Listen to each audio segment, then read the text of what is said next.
All right, and after quite a bit of pre-show, we are What's an hour recording. between friends? I mean, you know, a lot of time. Well, I don't want to say time wasted because that's not true at all. But Yeah, it's fun. It's fun. It's like, yeah. Like I said, what's an hour or two between friends? Oh It just makes people jealous. Like, no one wonder what we're talking about. Like, I particularly enjoy the discussion of like the proof behind dinosaurs flying spaceships. I thought that was really cool. Yeah, it tied really well into the Nazi moon base. Yes. We won't have time to revisit that on this episode, but I really enjoyed that discussion. That was good. Why are you laughing? That was a good discussion. I know I brought it to your heart. Oh man. So after the success of the one that we just released Friday, figured it would be, and there are actually also, let me pull up the training calendar as well. Yeah, while you're doing that, like, yeah, I think we were both really blown away with how much interest that the episode on the Scout course rated. Not because it's not interesting, but just like y'all listening to us rambling, or at least me rambling about that topic. This is a good topic. It's an interesting topic, and unless everybody's running VPNs, it also had a pretty big international interest on those topics. So, you know, swinging the tactics and gear and all that kind of stuff, it's always entertaining. It's always fun. And hopefully we at least helped improve the airsoft game of some of the folks overseas. Gave them some things to think about. So today... Go ahead.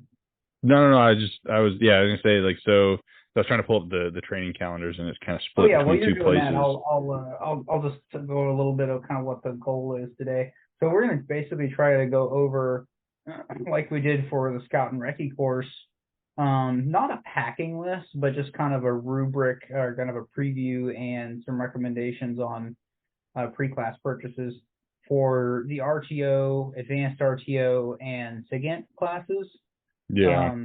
Scout offers. We've both taken those. I have not taken, what is it that Madman does? Tactical signals exploitation. Signals exploitation. Thank you. It's not signals intelligence, it's signals exploitation. So I have not taken that. Can't speak to that, but I'd like to get into that at some point. But so when I say the RTO course, what I really mean is not just that one class, but the whole suite, the week-long suite of RTO, Advanced RTO, and Signals Intelligence. So real quick breakdown again, I took all these classes one long week, so they all kind of blurred together. But the way I remember it, RTO basically gets you into learning some more tactical level radio communications on VHF and UHF bands and the license free. So basically what your walkie-talkies are on, but where you're actually programming the radio and you're using your Baofeng or whatever. And rather than the bubble pack radio, you are able to hook it up to antennas that you build yourself, both omnidirectional antennas that you haul up into a tree and get longer range, as well as directional antennas that you build and get longer range. And Scott will explain how all that works in terms that even I can understand. And then Advanced RTO, you are doing a lot of the same thing, but you're getting into the HF band and doing more long range. And then Signals Intelligence, you're taking all that and you're working on sending encoded and learning encoded messages, and also learning about encryption, specifically using one-time pad and one-time pad generators, which you can buy now. I don't think this was available. I know it wasn't available when we went through the course, but the one-time pad generators are available for sale over at the Brushbeater.store. Yeah, so they were available outside of the Brushbeater store. Yeah, I think Partisan Labs had them. Yep, I think that's where he gets them from. Yeah, but now Scout has them for sale over his store, so you can just kind of look at that as one storefront and just pick everything up, including additional paper. But anyway, we'll get into that more. We'll kind of revisit that. But then you do some direction finding, and you can do some actual practicing some exploitation as well. They're all there in the property and the license-free band. So very interesting stuff. It was very educational, and like I said, I wanted to get into RTO because of the radio elements of the Recce course. That really made me interested in that. So the last thing I'll say before I'll shut up and let MacMedic get a word edgewise, an edge in wordwise, is if you're thinking about going to the RTO course, or even if you're not, honestly, go and look at getting the Guerrilla's Guide to the Baofeng Radio by NC Scout. It is on Amazon. If you want to help fund Jeff Bezos' phallic-shaped rocket, that's fine. Otherwise, it is available for an equivalent price at brushbeater.store. And that is, in that book is basically your week's worth of curriculum. It's obviously not the hands-on application, but everything you absolutely need to know from that course is in that book. Yep. All right. Are you looking at class times? Yeah, I was just getting dates. So we have this year still. There are, where was it? Signals Intelligence in Missouri, I believe. Yes. Let's see. That is 3 to 5 November in Missouri. There's going to be a SigInt 3-day. Yeah, so they're going to plus it up a little bit, because SigInt was just like a 2-day course as part of the suite. They're going to push it out and do more. And then the full gambit, which is what Teddy and I took January of this year, January of next year, 9 to 14, January 2024 in North Carolina. So these are coming up. So we kind of wanted to talk about them a little bit. That already passed. Okay, that's what that was. Yeah, so we wanted to talk about it a little bit and kind of talk about our experience with the RTO courses. And then we kind of talked about it a little bit when we were doing the Scout course, some of our experience using radios outside of RTO classes, and just kind of bringing that in. For sure. So, NC Scout was basically one of the few instructors that was teaching radio in this, what do young people say now, space. I'm getting dragged kicking and screaming into the 20th century. I use that term advisedly. I'm an old soul living in the new world, man. What can I say? Anyway, so he was really, like, lots of people would teach you how to shoot fast and stationary targets, but he was one of the few people that was teaching you how to take commercial off the shelf, or COTS, COTS. If you're not familiar with that acronym, you will be. And basically learning how to do the kind of the mashup of the technical knowledge that you'll find in the ham community, and the tactical application that you can get from a former soft guy.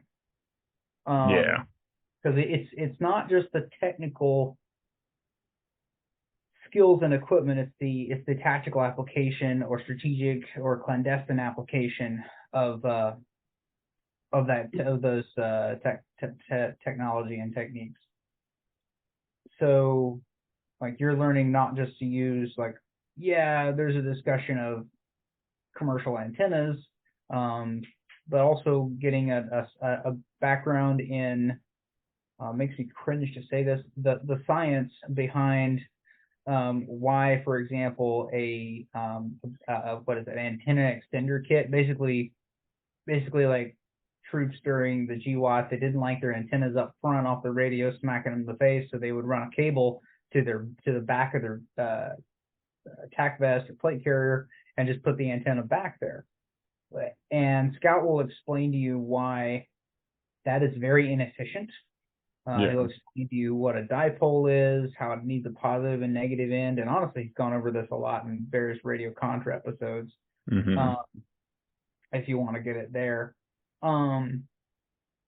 So he'll kind of explain like why that really doesn't work. You need a positive and a negative end of your dipole, and when you just run a cable to an antenna that's not designed for that, doesn't have a negative end to it, then you lose a lot of efficiency and you lose you have a lot of waste heat, and so suddenly your range and readability, particularly with analog, your range is just dramatically decreased for the amount of power you're putting through it. Which there are settings in which that's actually not a bad thing to decrease your range, and we can talk about that a little more later. But he'll talk about that. He'll talk about kind of how antennas work in terms that I can understand, not having any engineering background and only being an amateur extra. I'm not very high speed. I'm not an amateur extra. I'm an amateur tech. The opposite of an amateur extra. Scout is. So those are good things. You'll learn how to basically, like I said, antenna architecture, and why you would want to use different kinds of antennas to accomplish different goals. Directional antennas, omnidirectional antennas, and that's just in the VHF, UHF bands. He'll talk about why you would want, like, okay, very simple, like VHF works better in wooded, non-urban environments as far as propagation. UHF works better in urban, concrete environments. However, maybe if you want to, instead of, like most ham radio operators, they're going for the maximum number of contacts, right? That's basically their hobby is to make as many random contacts as they can. They're speed dating. In our context, though, we just want to talk to only the people we want to talk to, and we only want to be heard by the people we want to hear us. We want to hear us. There we go. So maybe the most efficient propagation is not what we're looking for. So maybe if we're in the wood line, we want to use the UHF band that isn't as efficient. And vice versa. Maybe if we're in an urban setting, we want to use the VHF band that isn't as efficient in that setting. So you're going to have to get, if you're already a ham and you're used to thinking in terms of maximum efficiency and maximum range, you're going to have to shift how you think about this. One of the other things I saw, like another much more experienced ham radio operator who came to class had a hard time internalizing was the whole idea of transmitting on one band, not just one frequency, but one band, and receiving on another. Because this ham radio operator was just thinking like, hey, why don't you, okay, transmit, dual, receive. I understand, like, if you want to transmit on one frequency and receive on the other frequency within the same band, that way anybody intercepting it's only going to hear one side of it. Yeah. But why wouldn't you want to stay within the most efficient band? Yeah. And the answer to that, you know the answer to that. Yeah. I'll shut up and let you talk. No, I will say, like, that's really interesting because coming from like the amateur world, I'm only a tech. I got my amateur license.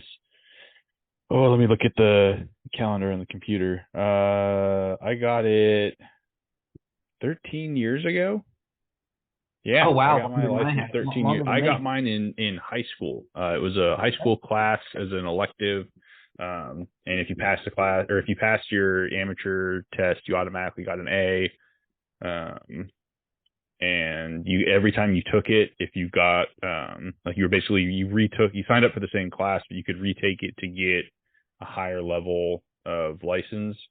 And they had 300 techs that they had pumped out, and like 100 generals, and then like 12 extras. as like high school students. And so like we built antennas in that class. We built J-poles. We didn't build jungles. But we made them out of copper, and that was like my first real experience brazing copper pipes together.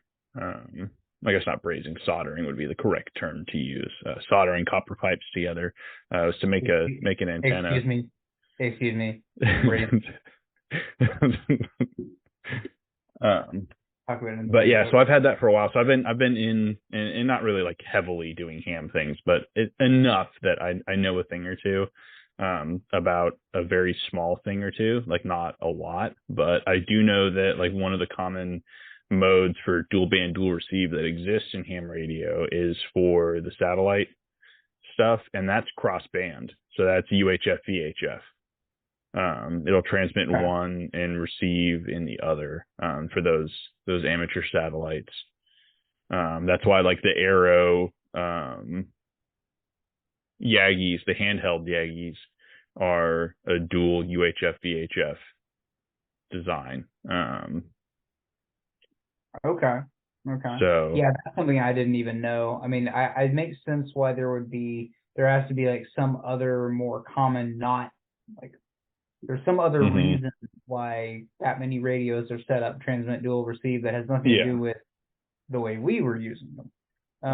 It's also a really good thing for repeaters. If you don't have the ability to stage the antennas, so for repeaters that are operating within a very short frequency distance from each other, their antennas are going to be drastically farther apart from each other. If they have to be closer together, as far as in length.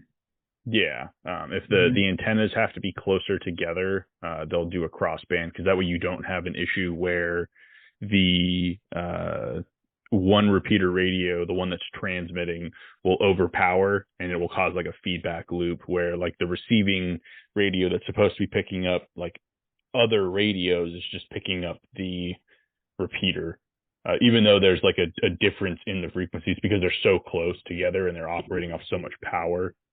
Yeah.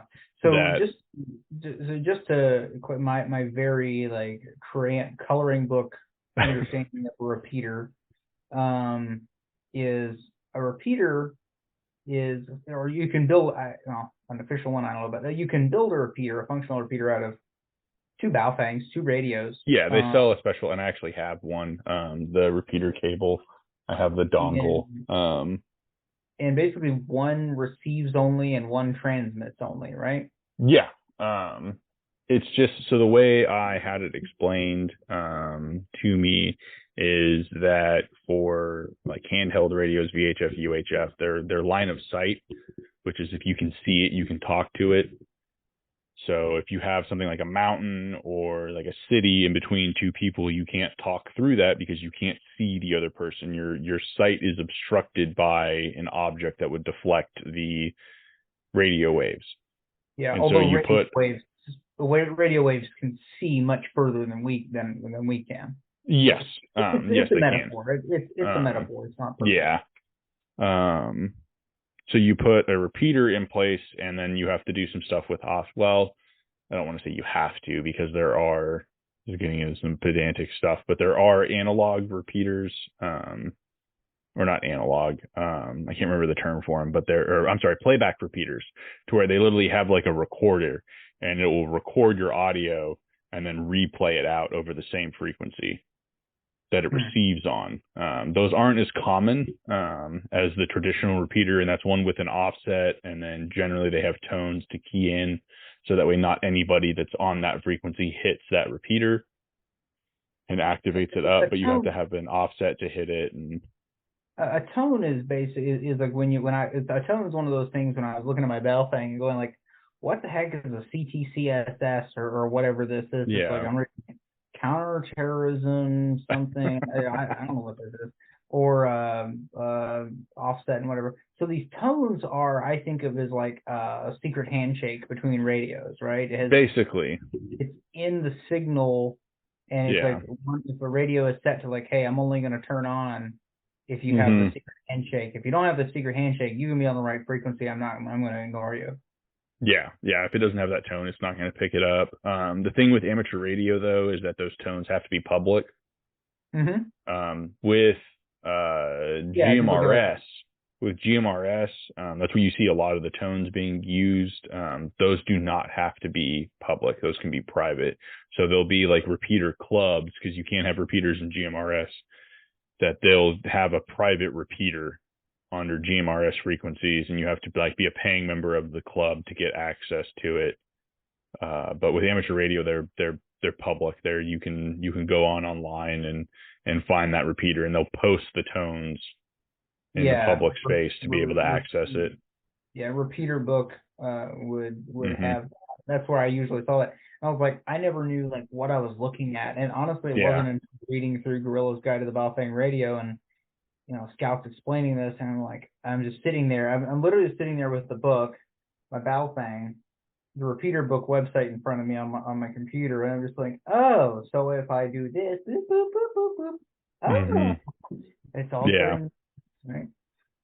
So, I mean, even though that's like just the very surface, scratching the surface of what that book could do for you, that's not really the intent of that book. You can learn a lot of other things. You can learn that in a lot of other books, but that was those early lessons. That's all ham-centric stuff. That's not really, you're not going to be, and you don't want to rely on that, because a simple frequency counter can pick up those tones and will display them on the screen of the frequency counter.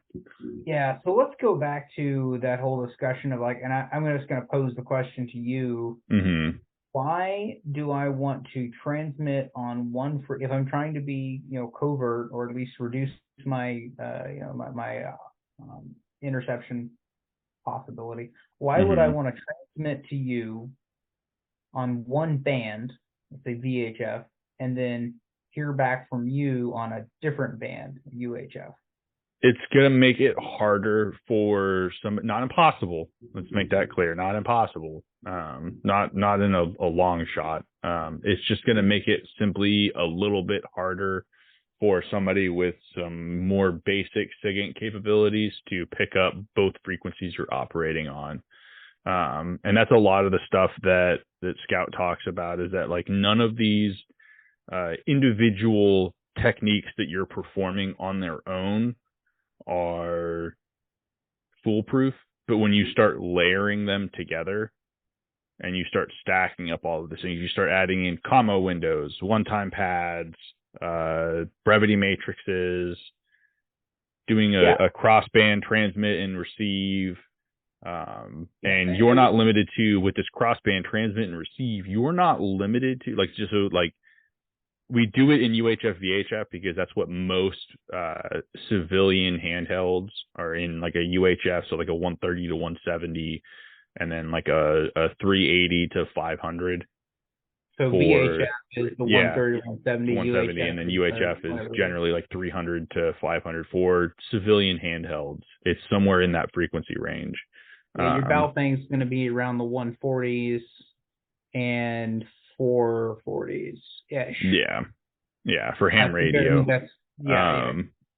And so you're not limited to those bands. I have a couple of the UV5Rs that are the tri-band, and there is a mod you can perform on the 152s to turn those into a tri-band, since it's all just firmware. So now you can cross-band with the 1.25 meter band with the 220 megahertz frequencies. You can cross-band with that. You use the meter term and the frequency term. Let's go over that real quick. So I can, but so it's 6 of one, half dozen of the other. Because meter just refers to the length of the length of the wavelength. And the wavelength gets longer, the lower the frequency is. The wavelength gets shorter, the higher the frequency is. So the common one for UHF and VHF. So like the VHF stuff for amateur radio, what's called the 2 meter band is the length of that wavelength. If you could see it, like if you had like that special eye power, if you had like Jordy's like headband eyepiece and you could see RF waves. We're close enough to the same generation. That RF wave for 2 meters would be 2 meters, a little bit over 6 feet in length from beginning, including top of the the wave to the bottom of the wave to it leveling out at the middle on both ends, that's 2 meters. And then the UHF is 70 centimeters, which is a lot shorter because the frequency is in the 400 megahertz. It's about a third. Yeah. Right. Because, you know, like, so 3 times 7 would be 21. So if you, like, 3 times 70 centimeters would be 2100 centimeters. 2.1 meters. We have 2 meters. Okay. So we're about a 1-to-3 ratio. So when we set up our antennas, let's go back to, again, why I talked about the frequencies on your Baofeng. If you look at VHF, it's right around 150.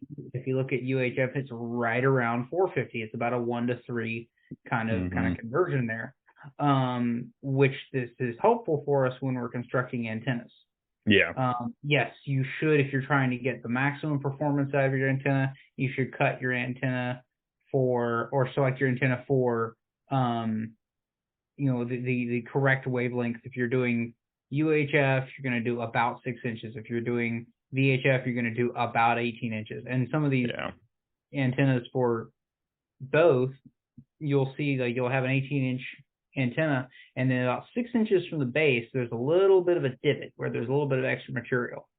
So you can see where, like, there's both antennas there. But when you're constructing the antenna, the reason you can use an antenna cut for VHF, or you can use that for UHF, or vice versa, is that is a resonance, which is to say it's a multiple. The wavelengths are multiples of each other. So it's not as efficient, but it'll still work. And that actually is to your advantage if you're trying to, again, use, as Madman Actual said very well, the strategically bad radio. You're trying not to be heard by anybody other than who you're trying to be heard by. I pictured that. Or when you're trying direction find. Like, we're kind of jumping ahead to the SigInt part. I know you and another guy were generating the salute reports that we were using to actually hone in on, but I wasn't part of the class, and I was like, all right, we're only on we're relatively close quarters, right? We're not very far apart. We're a few hundred meters apart, so we had to really make our radios as inefficient as possible to be where, like, we only hear you when we're pointed right at you. Because otherwise, if we didn't make our radios as inefficient as possible and we're turning this directional antenna in 360 degrees, we're going to hear you the entire time. So, all right, what's the first thing we can do? Well, we can use the wrong size antenna for the band that they're transmitting on. So, like, all right, if he's transmitting on VHF, we'll use our 6-inch antenna for UHF. All right, that's our first step. All right, well, if he's standing there with a handy-talkie and his antenna, then we presume his antenna is vertical. We'll polarize our antenna horizontally. Okay. Well, what's something else we can do? Well, we can't affect his transmit power. If he's going to transmit whatever he's going to do. So then we can start like actually coming off of, we can start taking steps off of, we found the frequency, we can start taking small steps away from that frequency until you don't hear him at all. And then you step one back until you can hear him, but only when you're pointed in one direction. And now you got a line of bearing. So you have to make your radio, you have to find it first, and that's where like a signal analyzer, like a TinySA is what we use. I have the less expensive one. I want to get the fancier one that you can actually pick up on in the multiple in the gigahertz range. So you're in kind of like Wi-Fi and drones frequencies, which is, I really want it to be able to see if I can direction find drone controllers. That to me would be really fun. But first you got to pick up that frequency. First you got to be able to see that spike on your spectrum analyzer. And it's just a little pocket thing. It's like about the size of an Altoids can. It's not very big, but the upgraded ones are a little bit bigger. They're like about the size of like an iPhone. Okay. So that is kind of a benefit. The screen's a bit bigger and they're easier to easier to use. So, I mean, when we were doing, were you there for RTO or did you show up at advanced RTO? I showed up at advanced RTO. Okay. So I guess it was when we were doing SigInt, when like one half of the class or one part of the class, like we drove 7 miles away or so, and we were trying to make contact with you guys. Yeah. So we're out in the woods. We've got our jungle antenna up, which you will learn to construct yourself. I recommend bringing zip ties. They're just more reliable to me to get branches to stick together than paracord, but that's me. I'm lazy. No, I'm efficient. That's what we're calling it. We're efficient. So one of the things you figure out pretty quickly is like when you're trying to find a frequency, if you're trying to figure out where somebody else is, or where like you don't have a known frequency, you're trying to hunt another transmitter, transmitter party. Having somebody on that spectrum analyzer is like a full-time job. They cannot be doing anything else. They're not the same as your RTO. You've got a guy on the radio who's then going to transmit. I mean, this is ideally, right? But simply doing the spectrum analyzer job, like that's full time. That requires your eyes all the time to be watching that that display. And this is like I am by no means an expert in this, guys, but this has just been my bit of experience on it. So that's don't underestimate how much manpower it takes to do electronic warfare, even at a very basic level. Yeah. So it's pretty manpower intensive. However, these do not have to be your youngest, fittest guys, or they don't have to be guys. Yeah. Like this is where you can utilize your folks that maybe can't do other things. But if they can sit in a chair and watch a screen and they know with intent and they know what they're looking for, that can be a huge multiplier for your force as a whole. We actually had one of the guys was there, and he's like an old Intel guy, and he's pretty good with radio as well. I met him at Scout and Recce, and he's like, I'm not going to be running around on these hills. Like I can't do that. Like I'm never going to be out doing things in the real world. But he's like, but I need to understand how this works. Yeah. I need to understand what's happening on the other end of the radio, and like what you guys are doing and what your experience is. And same thing for why, like, for if you're a physician or you're another kind of medical provider, really valuable for you to be going out and getting a little bit of training, a little bit of just awareness, if nothing else. Just so you have some context, some understanding of both, kinetic stuff as well as honestly electronic warfare. Because how many doctors do you know who would understand that they can't bring their cell phone with their ultrasound probe into a sensitive site? Yep. But it's my ultrasound. Like, that's nice. You can't use that here. You can't have it. And that gets into a whole different topic. But this, like, I have the very close, near and dear to my heart, because Dr. Lyons and her paper was talking about physicians, aside from medical or surgical training, they need to understand radio. They need to understand some tactical awareness, and they need to understand electronic warfare and clandestine, covert action, like how to not get killed. That's about it, and how not to expose themselves. Yeah. So why don't you talk a little bit about what you were experiencing when we were trying to do the signals intelligence toward the end of the week, and our OP4 was not doing what we expected them to do. Yeah, there was a misunderstanding of task for the OP4, and they were not supposed to be jamming us, along with a couple of other different things. And so we were having some communication fails. and trying to reach out with the other team for SigInt, so they get split up. And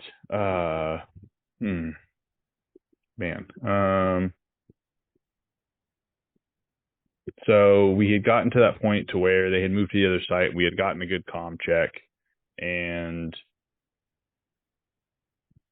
we got a good comm check on audio and on digital, and had went to go searching for the other team through the RF spectrum, and we started getting some weird stuff coming in, and the other team failed a SARNAG twice, which means it's not the other team, and that was us getting actively jammed by the OP4, which was, it's not going to happen during your SigInt class. That issue has been remedied. It's not something you'll have to even worry about. But I thought it was beneficial because it made me have to think about what I would do. And probably the way I handled it probably wasn't necessarily the best way. You told them to go to a different frequency or band. Yeah, we went to a whole entire different band. You were telling the opposition, like, hey, go to whatever it was. Right? Yeah, we went to a whole nother different frequency than what we were operating on. You were trying to carry on a conversation with them and not give away that you would realize they were the OP4, and make communication with us. Yeah, so by them communicating with us, it allowed us to attempt to direction find them, because instead of just waiting on them to send their radio reports out, now we have them constantly sending messages back and forth, and so they're constantly keying up, and that would allow us to direction find them a little bit easier than otherwise. And my side of this triangle, my little corner of it was 7 miles away. We didn't know what was going on. We didn't know if there was just, because we did get we got a voice confirmation. Mm-hmm. We got data confirmation with the tablet, which we'll just take a moment and explain what that is. Basically, it's just you take an Android tablet, you install and FL message, you use something called a K1 cable to plug into your Baofeng. You leave your Baofeng set on Vox, and then that and FL message, when you type out your message and you hit send, it will generate an audible tone according to a particular pre-established software. Essentially, you can go to a website like SigID, that's SIG ID, and you can listen to these tones because they have very particular characteristics, and that's something that I wanted to bring up. So if you were getting ready to do the scout, either one, getting used to, it's like listening to bird songs or something, like getting used to where you already know like what one of these tones sound like, and you can identify them. That means if you want to if you also have that software, you can at least get whatever they're transmitting. If it's encoded or encrypted, you won't be able to read it, but you will know what they're doing, and then that also gives you a clue as to what their level of training and equipment is. Yep. Which is valuable in and of itself. So that's when we do a data check. That's like we send a text message like this is me, data check, authenticate, and then we give so something Max said was a SARNAG, and I don't remember what this acronym actually stands for, but it's essentially SAR is the search and rescue. Yeah. It's a way to authenticate that you're talking to the person you think you're talking to. And it's based off of a 10-letter combination. Usually it's 2 words run together. Okay. So it has to be 10 letters. Usually it's in the form of 2 words or something like that. Mm-hmm. It has no repeating letters. This could be something like Black Horse or King Father, I think is one that was being used at the time. So anyway, it's not hard to find. Search and rescue numerical encryption grid. There you go. So if I write out 0, like, or, 1, 2, 3, 4, 5, 6, 8, 9, 0, and then I write King Father with a one I write that and list the numbers out, and then I write King Father out with a letter below each number. All right, now I have that in front of me on my communications planner, my SOI. This is all done beforehand. And then if I say to MechMedic, and it's like, MechMedic, this is Teddy Bear, authenticate 0I. What I'm expecting to hear back is Kilo 1, I guess. I said, no, I messed it up.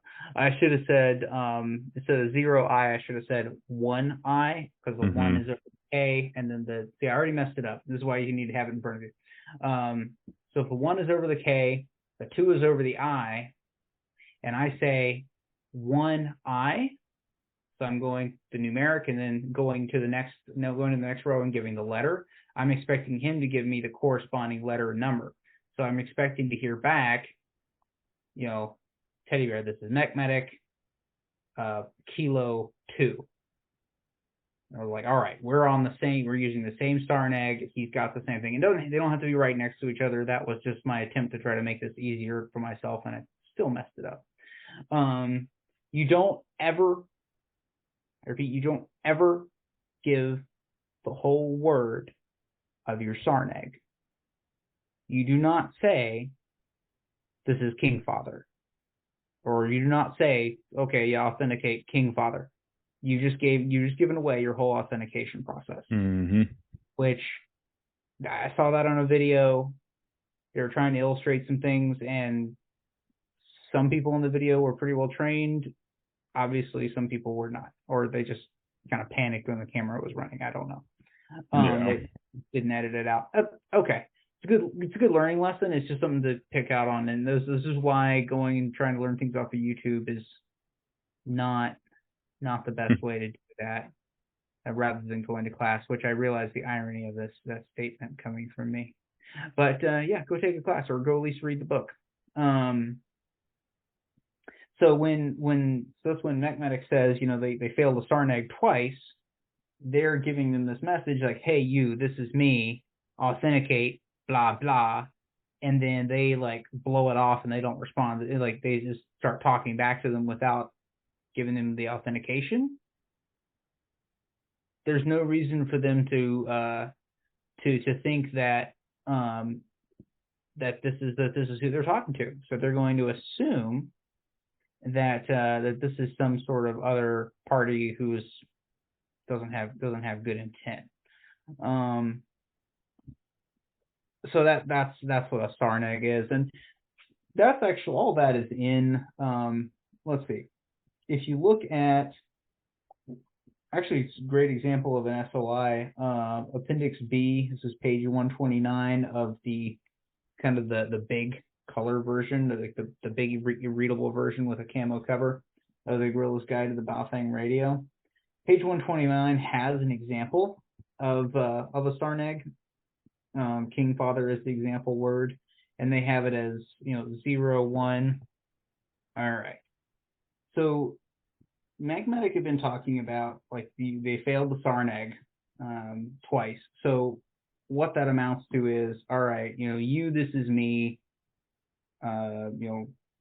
I'm looking at the example in the book, page 129, and he has King Father and then 0 through 9 on here. So if I'm talking to MechMedic and I'm like, all right, this is me, Kilo 1, I'm expecting to hear back 0 India, and they're like, yeah, no, we don't care. We're just gonna start talking at you. We're just gonna completely blow off the SARNAG, right?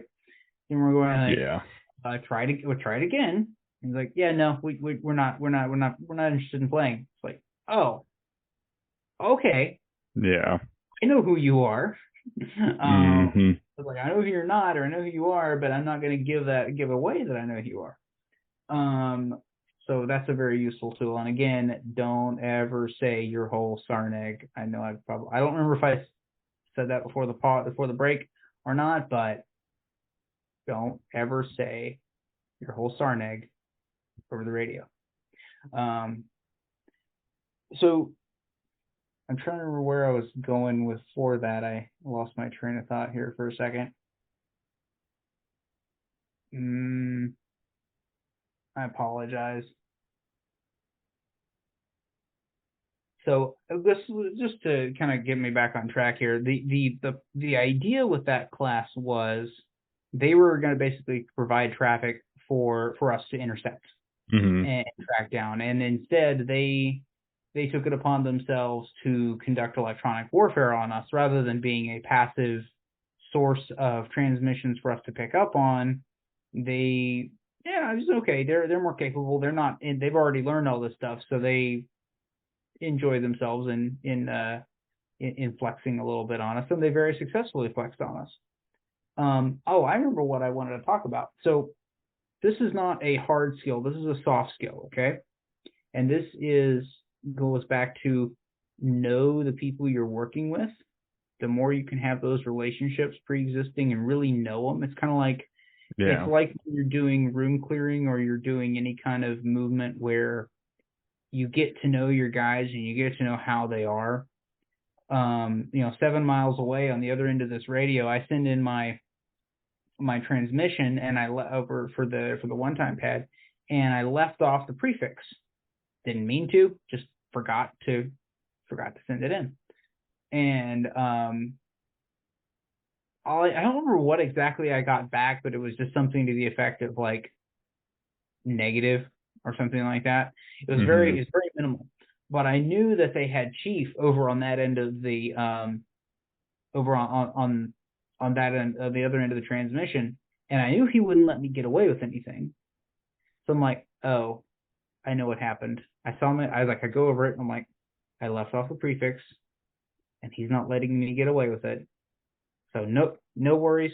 I'll just retransmit it. And yeah, sure. As soon as I retransmit it with the proper free prefix, I get it back, because they'd already received it and they'd gotten the message, but he was going to make sure they wasn't going to acknowledge it until I sent it with the proper prefix. So as soon as I sent it with the proper prefix, it's like, yep, okay, got it, and that was more just like, it saved me a good deal of confusion with remembering. I'm like, all right, they got Chief over there. If they're not admitted, something is, I made a mistake. And he's making me do it right. So what mistake did I make? So I start looking through that. So it's like, it's not, I don't get frustrated. I just go I know who's on the other end of this line, and I know how they think and how they are. So that's, again, just one of those kind of intangibles of when you know who you're working with, there's just some subtext there that you can get.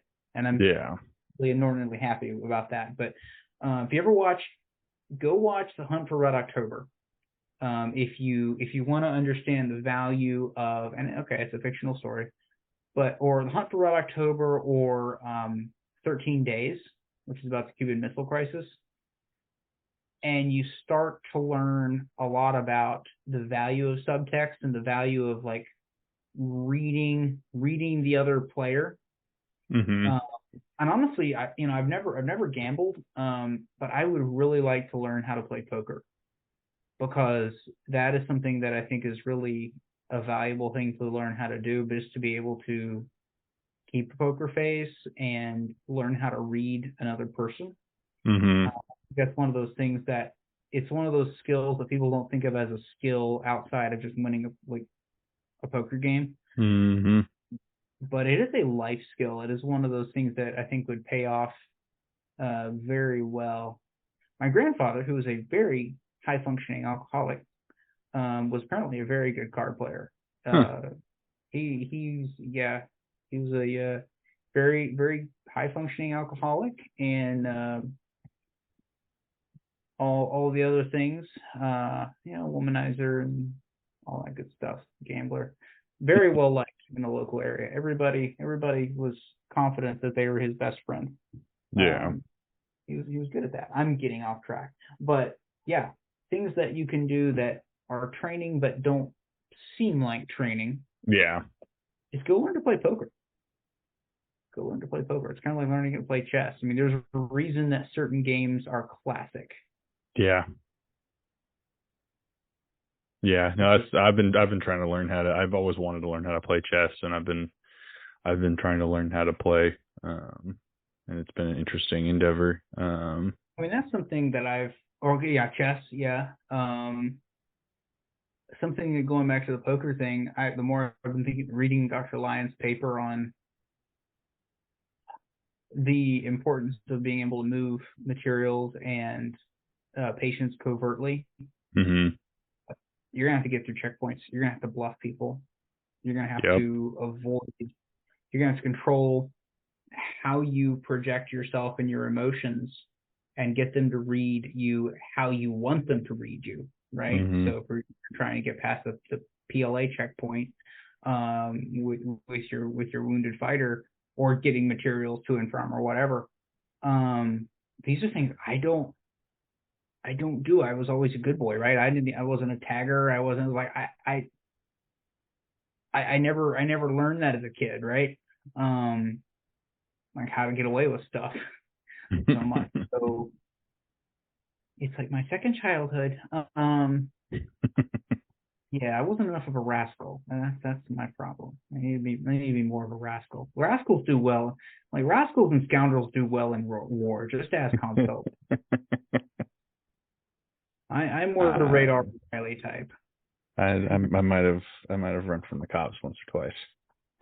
It reminds me, my dad was talking about his time in school, and he had a classmate that was they were learning the the sympathetic and parasympathetic nervous system. Mm-hmm.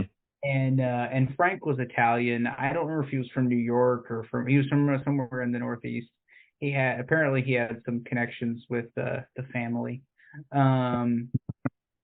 Family business. Anyway, Yeah.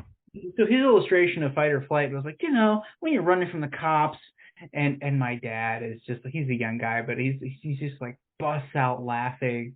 He's like, wait a minute, when you're running from the cops. Yeah, that's just an example that we can all relate to here in professional school. Sure. Like, something everyone can understand. Yeah. All right, cool, Frank. Cool. Yeah. Anyway, that's you got to start with going a place the cars can't go. Gives you just enough of a head start that you can lose them in the wood line. Not that I've ever done that before. No, and not that like Border Patrol and Pennsylvania's Finest and whoever else decided to dress up in multicam and comb the woods for 2 weeks weren't absolutely thrilled to be able to track down like a dude with a bolt action 22 with a wasn't duct tape, it was electrical tape. Let's be accurate here. A bolt action 22 with a scope electrical taped to the rifle. And they were taking pictures like they got El Chapo. They were absolutely true. I mean, not to say the dude wasn't a bad dude, but like, there's just things you don't do. Well, I'm just like, I don't think you guys are up for a challenge. I don't think you understand. Anyway. Yeah. Whatever. Hey, that's some of those guys that may be like the peak of their career, and I wish them joy. I wish them joy of it. They got to dress up in multicam, so that's cool. Anyway, I am getting way off track. So we kind of touched on the RTO as far as like the tactical comms and things like that. What is the value when we go to advanced RTO? What is the value of HF? Why do we worry about learning HF and the high frequency, which I run the lowest frequency we talk about? It allows you to conduct regional comms in a way that UHF and VHF, outside of using a repeater system of linked repeaters with microwave links that require a bunch of stuff that we don't really have the capability to replicate. HF is kind of the easy button for regional level comms. And when everyone thinks about, especially from like an amateur radio perspective, when they think about HF, They think of dudes with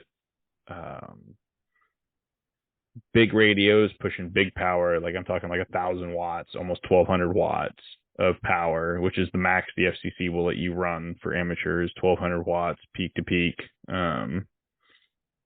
which is a lot. When you think of Baofeng, it's like 5 to 8, depending on which UV5R flavor you have. I mean, you go to GMRS for the tasty 20 watts you get out of that. Oh boy, on the mobile or base stations, I can transmit 20 watts. Oh yeah. boy, I'm ready to and they're using like big Yagis that are cut for, like the elements on those are huge because the frequencies are so much lower. Their wavelength is so much. I mean, you're talking like for most stuff, it's anywhere from 20 to 80 meters is the wavelength. Right. Of that signal. So the elements on that Yagi are massive compared to what they would be on a 2. So on a 2 meter, your element's like 18 inches. So you like on an 88 meter, like it's a massive element. And they're like, we're going to talk across the globe. It's like, bro, you're probably talking to Mars right now. Like anything that's not bouncing off the ionosphere or troposphere is just like going like 1,200 watts. I can punch right through that. Like like people in another galaxy are watching reruns of Star Wars, creating an entirely new society based off of a TV show. Nobody would make a movie like that. Never. And that's not the HF that we're talking about. That's not the HF that we're talking about. We're talking about specifically using a technique called NVIS or NVIS, depending on who taught it to you, where you heard it from. It really doesn't matter. NVIS, November, Victor, India, Sierra, near vertical incident skywave. So what NVIS does is normally we're using the ionosphere to kind of bounce our signal long distance. So we want like real shallow like angles that we're going for. With NVIS, we're shooting that straight up. And that's going to get us into what's called, for normal HF, what's called the skip zone, because there's an area past where ground signals go and before that first bounce back down that you normally can't miss. So if I or that you normally miss and you normally can't get, you can't talk to them. So NVIS is, depending on the frequency and power, which it's not as power dependent, but it still has a little bit of power dependence. But you can get easily with a 5 to 10 watt, some of these like QRP radios, like the guys that like backpack radios up, like real small little ones with little like, they're like, I look at QRP radio guys as I look at the ultralight backpackers, not kindly. And so they're trying to like, I gotta weigh everything because ounces equal. It's like, look, man, like 45 pounds is not going to kill you. Like, stop worrying about having like a 20-pound backpack and like just be a grown man. Ultra specialists, and it's not about avoiding pain. It's about it's like restless AR syndrome. Okay, it's just a different manifestation of restless. It's restless AR syndrome for guys who can't have ARs or haven't discovered the beauties. I mean, there's ultralight AR guys, and I make fun of them as well. But you get what I'm saying. It's like, no, I understand. It's not about the end goal. It's all the journey. It's not the goal. Yeah. It's entirely the journey. I like making fun of them because ham radio guys can get really like touchy about their specific subset of amateur radio and how they think it makes them like the best amateur radio operator. So it's fun to make fun of them. But I mean, don't get me wrong. Were you there? I think you were hanging out with us when we were. I think you were in that same group when Scout was generating signal for us to find, and one of the guys found some local. I showed up just after that, the sad hams, the sad hams had their little like tizzy fit about their frequency, which does not exist in amateur radio. Well, what I'm thinking of was when we were trying to do a little direction finding, and wasn't what we were looking for, but one of the guys stumbled across this conversation between two of the local guys who were just having this conversation about the frustrations of standing in line at the food line. Yes, I was there for that. Yes, I was. That was very good. Yeah. That was one of my outstanding memories from that week. Is this like, that was pretty great. This is classic entertainment. This is great. I mean, yeah. They'll if you wait long enough, they'll tell you their whole life story. It's pretty interesting. It's a bunch of guys. They just want a friend. But with NVIS and how that relates to us is with some of these lighter weight radios and some of them that aren't even pushing 100 watts. We're talking like 20 watts and below on power.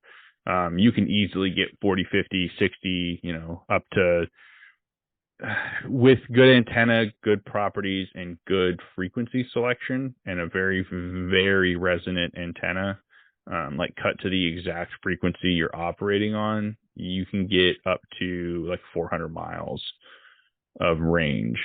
Now you can receive really well because NVIS antennas generally are lower to the ground, and you get way better reception out of them, so you can pick up a lot more.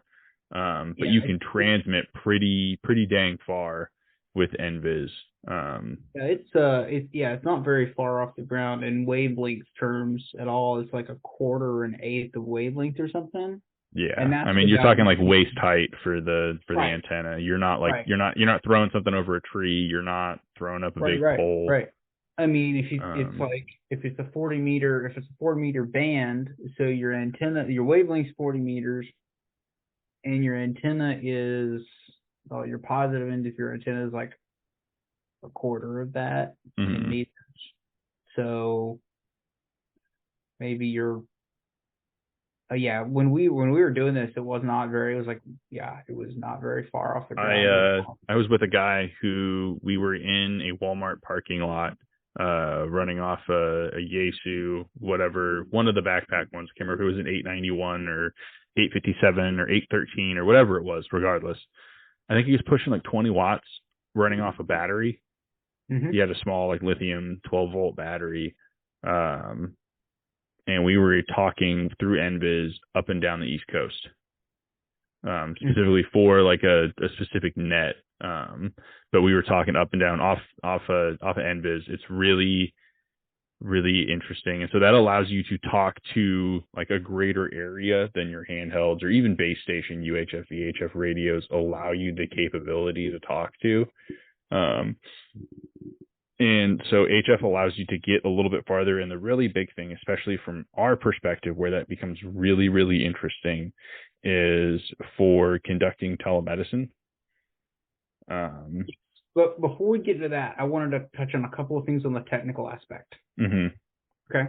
You mentioned something on the skip zone, and I just wanted to explore that. I may be boring our listeners because they're probably listening to Scout already, and they probably already know this stuff, but my baptism will not allow me to let it go. So skip zone, just thinking about like skipping a rock across a pond, except instead of the rock bouncing off the surface of the water, the rock is the radio frequency you're putting out, and it is bouncing off of the ionosphere. Okay, It's going up for several miles. It's hitting the ionosphere as far as several miles lateral movement across the surface of the Earth. Is before it hits the ionosphere, bounces back down depending on the conditions of solar conditions, etc. And then it bounces back down miles and miles away from the origin. Right. That whole region in between where it started and where it first bounces back down is the skip zone. So in theory, you're really not going to be able to receive any of that transmission within that skip zone. And when you're going like multiple, you don't really care if you're trying to just get like miles and miles and miles away. You can do multiple skips. That's fine. But the near vertical incidence is for, all right, I'm outside of the range of what I can do with direct line of sight or, line of sight with a VHF or UHF radio. But I'm outside of that range, but I'm close enough where I'm well inside that skip zone. So near vertical incidence gives me the ability to shoot my signal nearly vertically up to the ionosphere and bounce it nearly vertically right back down. So there's a couple of advantages to that. Not only do I get regional communications, but it's much harder to direction find. I did forget about that. Because it is almost coming straight down. Right. So there's a to to abuse an already abused word, tactical consideration there. Mm-hmm. So I just wanted to touch on that. Now my brain feels better. So let's talk a little bit about the telecommunications implications, because I know you and I are very excited about that prospect. Yeah. Yeah, the telemedicine thing, as soon as I found out about that, going through like my own personal studies of prolonged field care when I was still in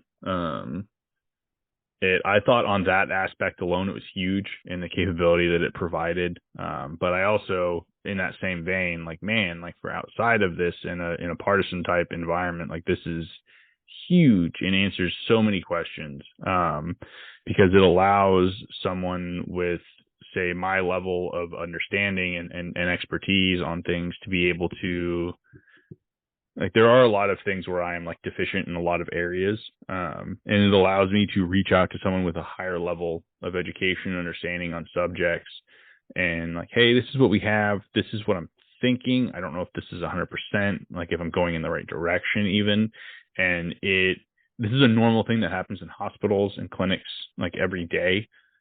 Yeah.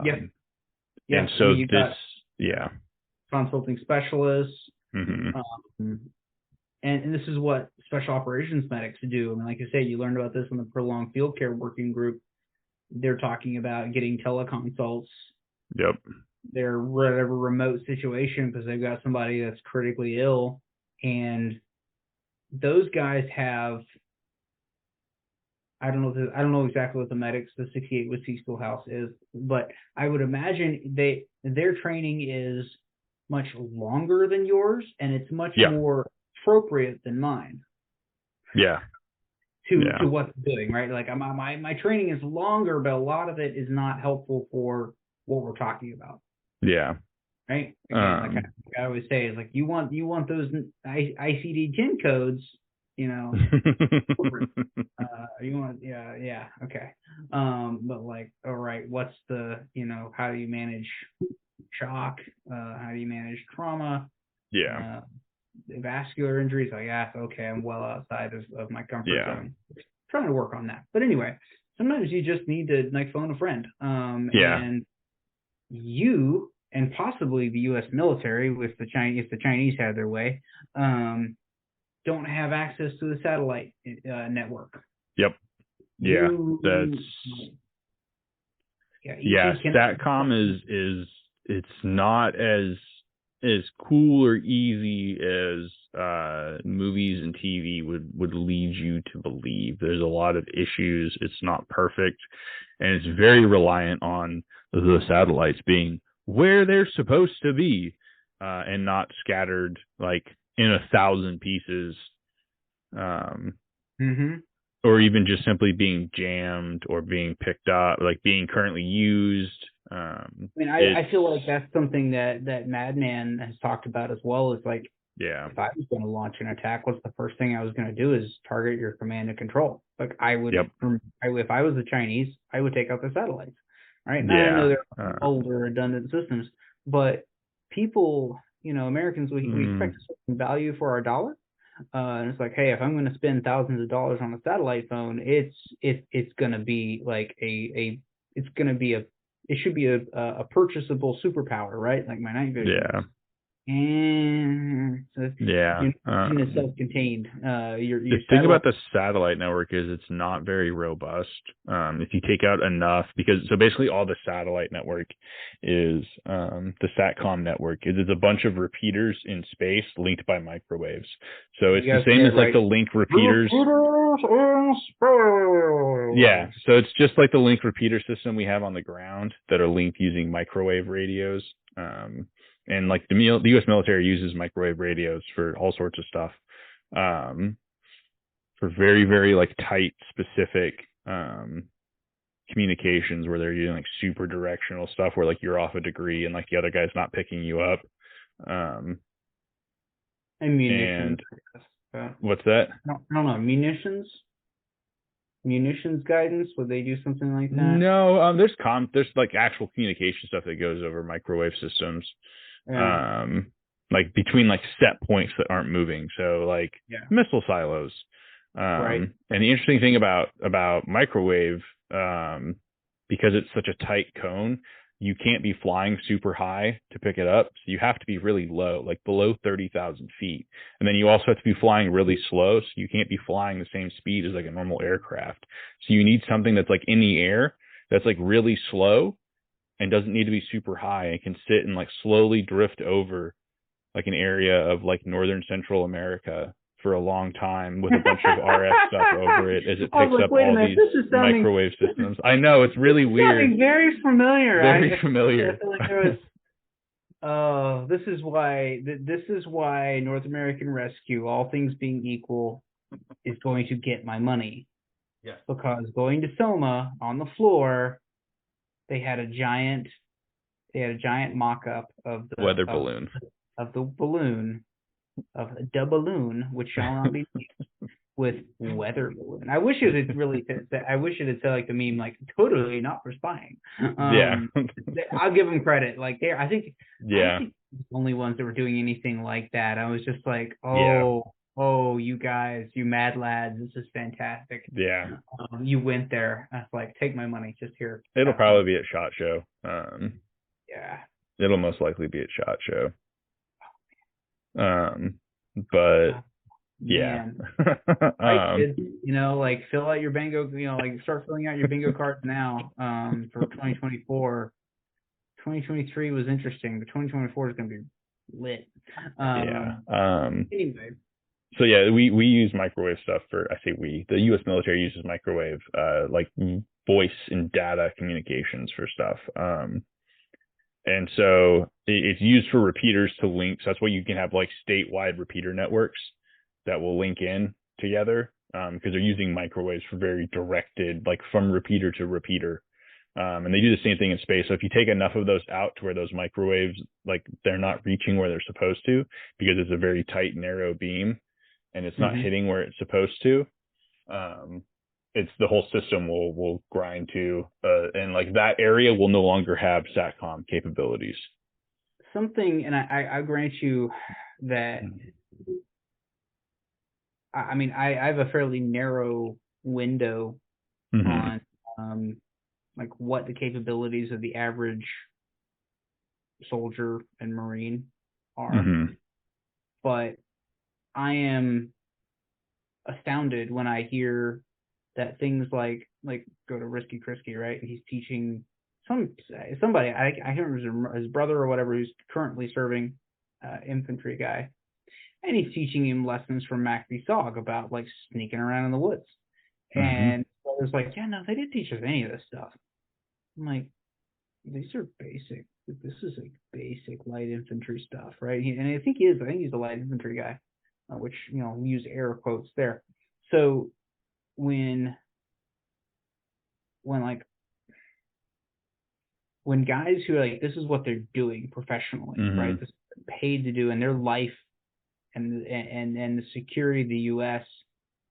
is tied to these skills. And when comms guys who get out and start trying to teach this stuff and they don't understand basics, like the fact that you can take an HF antenna and turn it sideways instead of vertically, and they don't understand that. It doesn't give me a warm and fuzzy. Yeah. The U.S. military, specifically the Army, is really good at forgetting lessons. I mean, it was after the First World War that the U.S. Army got rid of their sniper program. And that's why, like in World War II, Army snipers had like really fancy brand new rifles that they were using.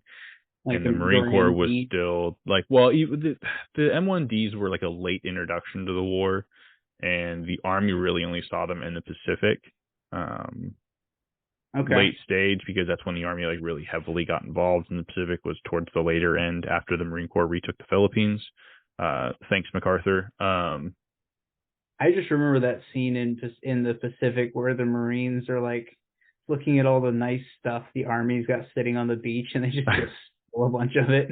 Yeah, It's and that like was a real early, thing that there yeah. were, like, I remember I was reading Brute, which is an autobiography about Victor Krulak, and he talks about in that book about how there were Marine Corps supply sergeants running around with stencils that said property of U.S. Marine Corps, and they were stenciling over crates that had an Army supply ship had sunk, and they were stenciling over these boxes that were marked property U.S. Army, and they were marking over them property U.S. Marine Corps to get supplies. I mean, this is such a thing now that it was included in World War Z. All right, gonna go right to the zombie fiction story, but like the requirement that the Marine Corps scrounge and scavenge and innovate is like such a thing that Mel Brooks's son understands this and includes this in his book, which is good. It's a really good book. It's worth your time. I know it's about the Walking Dead. I don't care. Read between the lines as far as what he's talking about, like in the interviews he has, like in the interviews he writes. Read between the lines. I know it's about the Walking Dead in theory because it was before Minecraft. Okay, guys. Okay.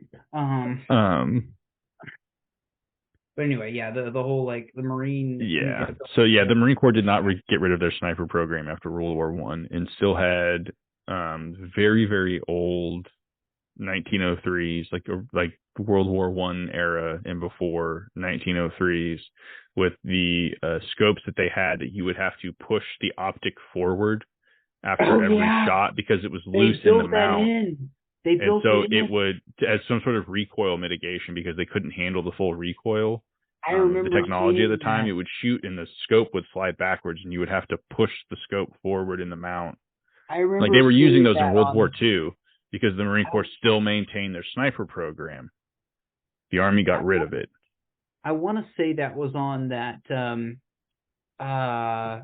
the keeper of firearms and munitions in London. There's this like serious gun nerd who's like the head of the firearms department of the London Arms Museum, and I think he was the one that was talking about this and explaining this, and I was just like, this is wild. Like you're the machining tolerances or whatever weren't good enough to actually hold the scope in place, so they're like, you know what, we'll just let it move, and then like just the shooter just pushed the scope back up between every. Yep. I mean, that is kind of like resetting your gun after every shot is kind of a Navy thing. Yeah. Just saying. Thankfully, they didn't make them have to use Hausers or something. But the Army's really good at forgetting lessons. They did this after Vietnam. They did it after Korea. They did it after World War II. They're every time cyclically they forget these lessons. And for the record, I know if Joe Dolio listens to this and you're totally doing it in your head, you're reminding me that the Marine Corps is a department of the Navy. Yes. And that is the men's department. It is. I know. Absolutely. You were being a gentleman and not saying it, so I'm going to go. I gotcha. But I mean, it's happening now. The Army is starting to. I mean, it happened when we got into GWAT. The Army forgot all of the ComSec stuff in regards to like comm security. Because we went from training to fight near peer forces to, counterinsurgency. And we were talking about this offline that the U.S. and allied forces were the head of the electronic warfare food chain. Yep, absolutely. And they're not anymore. And they're not by a long stretch. And people who are currently serving and people who are recently out are really having a hard time from listening to podcasts of the young guys that are recently out and talking about these radio topics. They're having a really hard time grokking that they are not the top of the food chain anymore. Yeah. One thing that was interesting that I saw brought up is somebody was trying to talk about how they thought SigInt worked. And it was like, yeah, as soon as you key up, they know exactly where you are. And I know because we saw it in training. And it was like, yeah, you saw like a Humvee operating on power amplifier, which is like 50 to 100 watts out of a whip running around like at NTC or at White Sands in the middle of the desert where there's nothing to stop that signal from going where it's supposed to go. So yeah, I wonder why that signal was really like, it's not the same as a 5-watt operating on 1 watt with a stubby in the woods. Like, now aerial assets are a little different, and that's where things get fuzzy, but that's where directionals, you start, again, like you talked about earlier, like you start stacking these things on top of you, and not even just like these techniques, you start stacking and like running on low power, using UHF in the woods because it is less efficient, using a directional antenna, going in horizontal instead of vertical polarization because most handhelds are set up for vertical polarization, which is where like the antenna is going straight up, and then like you run your Yagi, instead of the elements running straight up and down, you run them sideways to where you're in horizontal polarization, and most vertically polarized antennas are not going to pick up those RF waves. Yeah, at least not well. I mean, you're just trying to take every advantage. Yeah, you're stacking all of these, and it's the opposite of tolerance stacking for machining, where you want those tolerances like to where they don't cause problems. Now we're trying to stack them in a way that like it's causing problems for the guys that are trying to like hunt and kill us with radios. Right. I mean, this goes back to make an analogy, like camouflage is not a pattern. Says the guy here in Real Tree Hoodie. It's a technique. Yeah. It is like, again, going back to the layers. It's light and noise discipline. It's your base layer color pattern. It's all those things, right? This is not a camouflage podcast. It's not a camouflage episode, but we all want to be able to go buy competence and buy success, right? That's something that we know how to do. Because you're gonna have to pay for it in other ways, because that doesn't exist. And even, I would argue, even for people with bottomless budgets, it doesn't exist. And I'll defend that argument. When you've got somebody like Kay from Combat Studies Group, who is teaching his colleagues who are in a unit that has limitless resources, whatever they need to do to accomplish their mission, they have access to it. And he's having to teach them how to be safe online from a professional standpoint, because they're not getting taught that. It's not a matter of finances. It's not a matter of what money you can throw at the problem. At some point, you have to actually learn something, and you also have to take a step back and realize that you don't know everything. And that's probably that's the first step, is just to realize I am not, in fact, the hero of my own comic book. Yep. And I don't know everything. And I think the more competent you are, sometimes it can be a little hard to do that. I was listening to the Guerrilla Medic podcast, and this most recent one, it's long. It's like 240 minutes. It's worthwhile, but it's long. So just a little shout out to Juan Carlos and his buddy over there. Now that I've ticked off the Navy guys, with the Marines comment, but I'm sorry, I lost my train of thought. Surprise. But so anyway, going back, they were talking a little bit about this whole, because they've done ground rod and stuff like that, and yeah, you can't just buy competence. You have to put in the work at some point.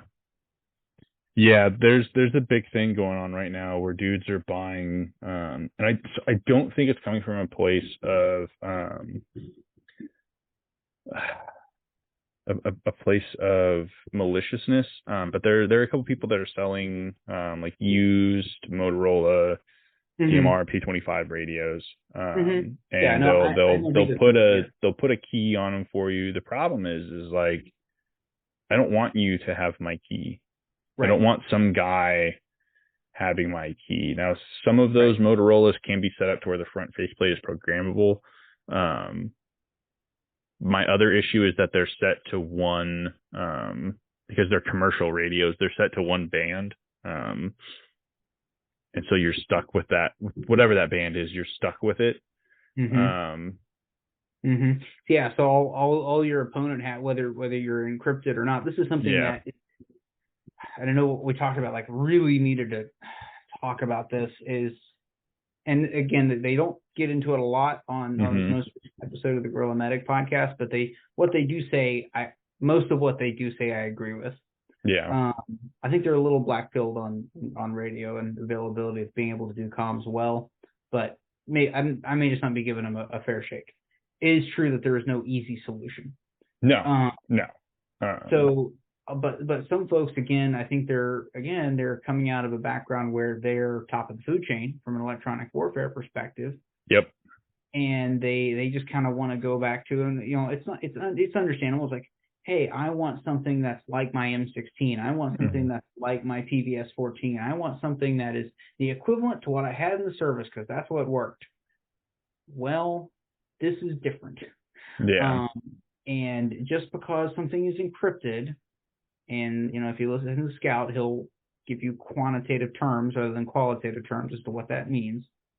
Even if he talks about this a lot. If you really want to learn about this, go listen to him. If it's encrypted, all it means is I don't know exactly what you're saying. Maybe I do have access to that. But I do know you're transmitting, and I know you're encrypting it, and therefore you're of interest to me, and I can hunt down your signal. Yeah. And if your encryption key was made by somebody else, well, now you're not actually in control of your encryption key. Yeah. You don't know who actually has it.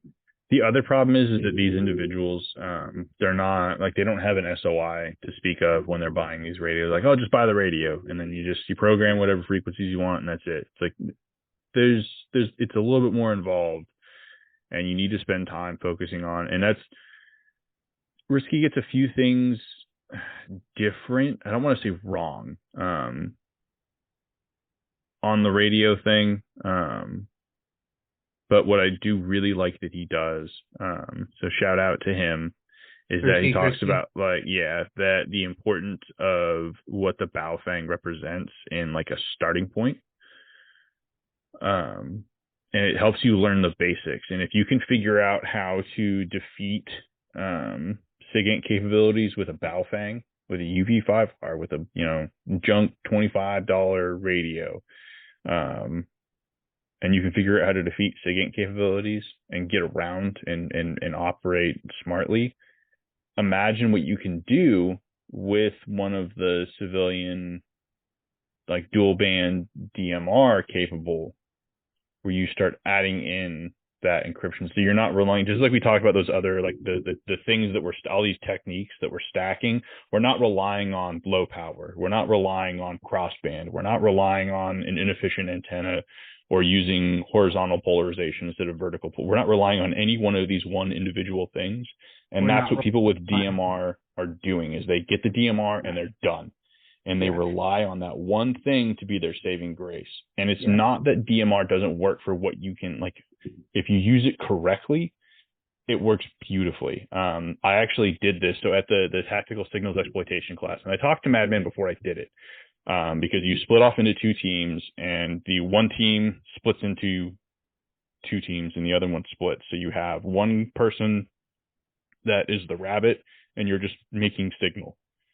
And the other half of the other team is trying to spot you, while the other half of your team is trying to spot the other guy's rabbit. And so I talked to him to make sure it was cool. I have a couple of DMR Baofengs, the DM1701. And so the radio IDs on both of them is the same. So you're not getting metadata from, and that's kind of the issue with DMR and P25, is that the way they're used in the military and by law enforcement and EMS is that each radio, and in business, each radio has its own radio ID, so they know where that transmission is coming from. When you program them yourselves, and there's some articles on AP to where you program each radio with the same radio ID, and you keep it very basic. There's a DMR. There's a the 6x2. That's a copy of the Abri DM58 for $90. That's a different one. That one's really decent. But the Baofeng 6x2 is a copy of another one that everyone always talks about. I can't remember the name of it right now. So Baofeng Tech DMR 6x2 Yeah. for $200, and it's on sale right now. Okay. Yeah. So that's what you're talking about. Okay. All right. Yeah, So that PMR is. options. So those are. I'm pretty sure John Ammons did a review video on the $90 DMF8. Recently. Yeah. Pretty sure he did one on that. So, yeah, just go check those out. So going back, the whole layering thing, we're not relying on any one thing, right? So we're talking. Yeah, you start stacking those up. But I talked to him and I used my DM1701s as the radios that the teams were communicating with. So that's what I was using to generate my signal. And I was in like an FRS frequency. We were on low using stubby antennas. And I kind of hid in a draw on the property behind a fallen over tree, like in like the base and the root mass. So I had like a hill to one side where the other team was supposed to be. I was behind a tree. Like I started stacking all of these things. Apparently they did pick up our frequency, but they wrote it off simply because it was DMR. So I mean, being as close as you are on that property, like it's kind of like it's harder. That brings up another good point, which Scout has talked about, and Guerrilla Medic podcast talked about, and that is, if you were the only one transmitting DMR, you stand out. And this happened in Ukraine, right? Yep, that's what that's the Russians, when they went in, everyone talks crap on them. They were using analog only for a very specific reason, because this kind of ties in really well with Russian doctrine for how like they conduct warfare and how heavy they are with artillery. And the Ukrainians are just as well, because they're an offshoot and they have a lot of the similar tactics to Russia. But when Russia went in, they were using analog only, because analog and digital look vastly different in the RF spectrum.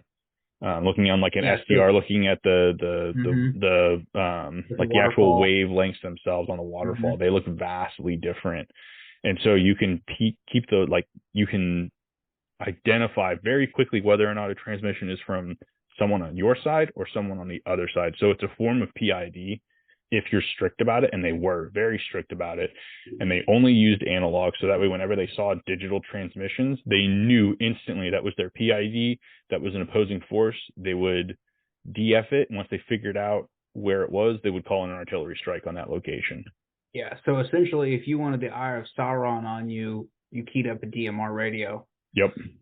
Yeah. So this is, again, like there is no one easy answer. There is no, like, it's. I was talking about this a scenario with Scout recently. Going back to the I think you were party to this text message as well, but whole idea of like, all right, we're DFing on the property, we're really close in, we're having to do all these things to make our radios as inefficient as possible. And what if I'm over here and I'm like, all right, I'm going to transmit out at max power, right? Not minimum power. I'm going to do everything I can to transmit out on maximum power and try to just make it really difficult to narrow down exactly where I am. So if I'm transmitting on low power and then the person trying to find me is making their antenna and radio setup as inefficient as possible so they can only hear me when they're pointed right at me so they can find me. If I increase my power, then they're going to hear me. They're going to be able to find me across a kind of an arc of their rotating their antenna. So now they're not quite as sure where I am, right? So if I know I've got somebody right on top of me and want to try to open up that box of where I might be, so one is like, or this is not, it's like, this would be the exception. Like normally you're trying to transmit on low power so you don't get intercepted in the first place. But if you know you've been intercepted, you've got somebody right on top of you, and they're narrowing it down. Going low power is not going to be the answer. The answer is now to flip and go high power, potentially. This is all depends, right? But potentially you could, as a tactic, you could transmit on high power now and make things unclear for them, right? Yep. And then the only way, really the way they counter that is have a team in reserve from further away. Mm-hmm. So that even at that higher power, they're still able to narrow you down. Just that distance mitigates that higher power. Yeah. So again, they have to expect you to use that technique. Okay. Yeah. So it doesn't solve all your problems, but this is again just an illustration of like, it's not, oh, here's my one golden thing that I can do this and all my problems are over. Like, no, you have to understand how things work and how and the tactics and techniques you can use. Yeah. It's jujitsu. It's like things are constantly moving. People are always trying to jockey for advantage, right? And you have to understand your working environment. You have to understand, oh, are the Russians only using analog radio? Then we should probably only use analog radio too. Yep. What's a common band in this area? What's the common frequencies? I mean, it's like, where can I hide in the noise? Like, I don't want to stand out. Like, this is going to rant here for a second. All right. I know M81 Woodland is God's plaid. Okay. I actually, I don't know that, but I know that's the thing. Okay. Yes. All right. People who advocate, I think T-Rex Arms had a video promoting like why you should get M81 Woodland, because it's not in use by any government or federal or military force in the U.S. at this point, and that you should get M81 Woodland for your stuff because it's based, whatever that means. There is no better way to tell me you do not understand guerrilla warfare without telling me you do not understand guerrilla warfare. Yes. If that's what you're looking for, if you want to fight like north-south, line up the blues and the grays and go at it, okay. Having an identifiable uniform is the way you do that. And it's not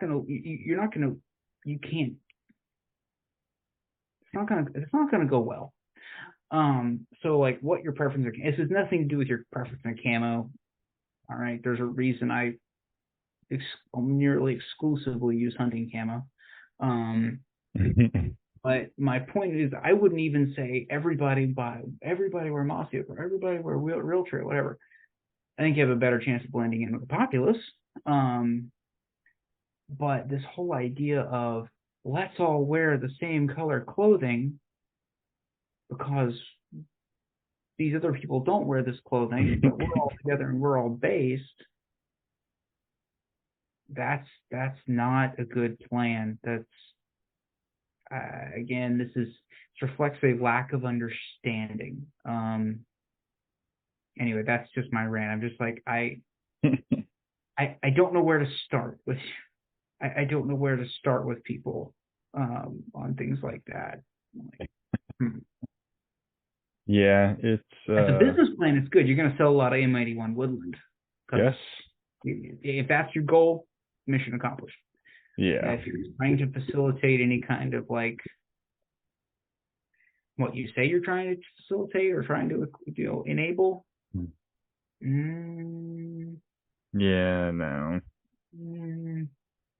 I mean, if it's more like as a form of protest, as far as like, hey, look, we're all wearing M81 Woodland as a statement, kind of like a gun rally or whatever, like going to a gun rally, whatever the wisdom of that is or is not. Mm-hmm. That I can see as a nonviolent, like, political statement. Hey, look, this is who we are. We're all here. We're just part of your society, and count how many of us there are, because these are all these voters in this area, right? And we can vote you back out. I guess that could work. But if you're trying to do it to like identify one side or another of a potential conflict, I don't think that's a good idea. Yeah. I just don't think that's been thought through very well. It's an interesting topic. I have T-Rex Arm stuff. It's like I'm not hating on them as a company. I appreciate some of the things they've done and kind of their least how they present themselves to the world. I don't hate on them like that. The only reason I care about this at all is that I care that they say things that are helpful. Yeah. All right, I beat that to death. Yeah, I'm trying to think of what else to cover, because we pretty much like kind of gone over like most of. Yeah, I mean, go buy. Speaking of M81 Woodland or whatever this is, again, I don't know how to say it any better than this. Go buy the Guerrilla's Guide to the Baofeng Radio. Yeah. It's on Brushbeater.store. The field guide, because you're gonna want the field guide if you're gonna take the class, because you're gonna be pulling this out of your pocket and going like, what? How does the SARNAG work again? How did the trigrams? Let's explain trigrams. We didn't really talk about that. Trigrams. Yeah. Just real quickly, a trigram is where you compile a list of words, a whole pool of commonly used words. Yeah. And you assign each of those words a 3-letter abbreviation. Doesn't have to correspond to the word at all. Yep. The idea being, when you come up with your written message, you then compress it down. It's a form of encoding. It's not encryption. Yeah. It's encoding. It's a brevity matrix. Yeah. You're not encrypting the message. It's just a way to encode it. So you shorten it. So it's easier to transmit. It's shorter. And brevity of transmission is another advantage that we didn't talk about, that not being on the air very long.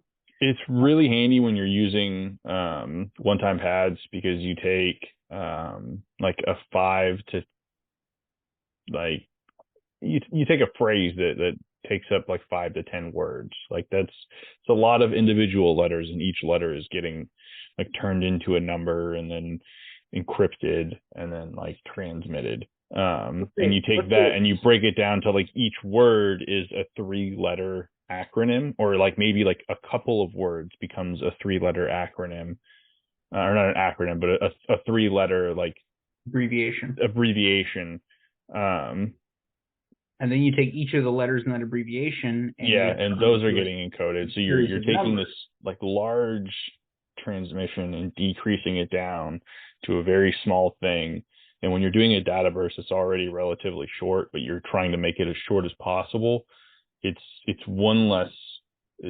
another technique to make it that much harder for someone to utilize SigInt capabilities or signals intelligence capabilities against you. It's not going to make it impossible, but it's one more thing to make it like, so say they like,